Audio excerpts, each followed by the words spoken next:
انه هي الكارثه التي حلت بالعراق، وانا احكي كوزير ماليه كرئيس كتله المواطن النيابيه. نعم. يعني 4 سنوات راقبت اداء الحكومه الثانيه للاخ المالكي، كارثه الكوارث، ولا تستثني وزاره واحده. كل من ماخذ راحته على حل شعره. ليش؟ شنو السبب؟ واحد يشوف الثاني، هذا يبوق هذا بيبوق، ذاك يبوق هذا يبوق، هذا يبوق هذا يبوق.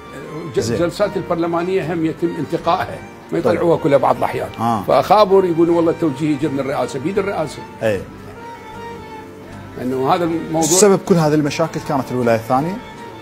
الولايه الثانيه كانت كارثه على العراق، وكل من شارك بها يوم القيامه الله يحاسبه. بالدرجه هاي؟ احنا نخوف صغار نقول له الله يذبك بالنار، والله انا اقول لهم الله يذبكم بالنار. كل ما انبصم على الولايه الثانيه. شلونك زين؟